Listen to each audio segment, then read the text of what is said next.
So the opening number for the musical Cats is a list of criteria for what makes a Jellicle cat. But can a human achieve these? Well, let's find out. Welcome to Funny You Never Asked, number 2. Are you blind when you're born? Kittens are blind and deaf when they're born. This is because their eye and ear canals are closed at birth, but they naturally open within a week or two. Healthy human babies are born with the ability to see up to 8 to 10 inches in front of them, but they can't distinguish shapes or coordinate the movement of their eyes. Human babies can, of course, be born blind, but unlike kittens, this blindness doesn't go away on its own. So if you're born blind and are able to have corrective surgery performed later in life, sure, I guess this applies. Can you see in the dark? Apparently without artificial means or multiple genetic mutations or alterations, no, our eyes do not have that ability, at least not on the level of a cat.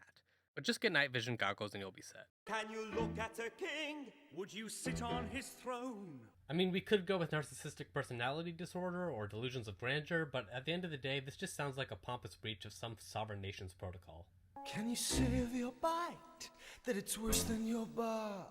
I'm not sure why this isn't a song about cats, but okay.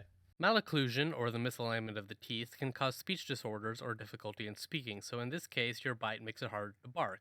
It's a stretch, but it works. Are you cock of the walk? When you're walking alone.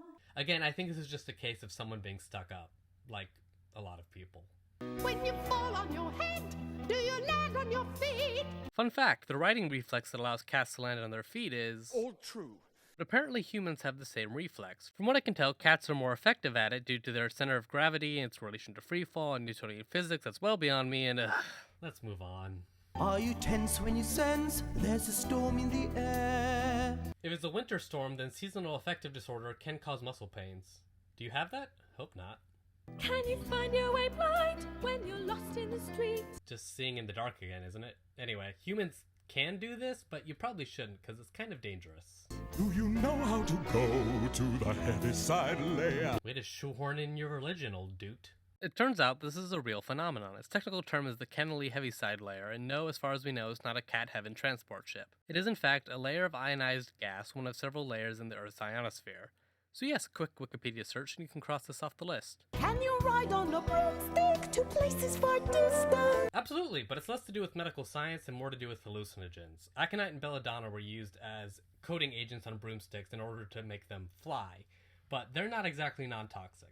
Kittens, don't try this at home. Familiar with candle, with book and with bell. I think most people can safely claim this, but more seriously, it's a reference to witchcraft. Specifically, it refers to a formal ritual of excommunication performed by the Catholic Church, which was adopted into the magical vocabulary by late 1950s Hollywood. Were you Whittington's friend? This has to do with a folkloric story about Richard Whittington, an English merchant and eventual Lord Mayor of London, called Dick Whittington and his cat. Considering he lived through the mid-14th, early 15th centuries, we're all probably out on this one. If you're truly determined to qualify for whatever reason, you can still have imaginary friends, or just get a pet and name it Whittington. The Pied Piper's assistant. As of yet, there is no evidence of this figure ever existing. There is, however, a large movement in the real-life city of Hamelin to research and document the origins of the story. So if you really want to be a Jellicle cat, this Pied Piping could be the chance for which you have been waiting. Have you been an alumnus of heaven and hell? Decide for yourself how to go about this. I'm not getting into a theology debate here. Are you mean like a minx? Are you lean like a lynx? Both of these are quite possible, which we haven't seen here for a while. It's refreshing. Are you keen to be seen when you're smelling a rat? And we're back. You could, but it'd be weird. Let's move on. Were you there when the pharaohs commissioned the Sphinx? I'm really determined to make this work. Reincarnation is a possible way to accomplish this. Maybe you could astral project yourself back in time. It's scientifically unlikely, but if you made it this far.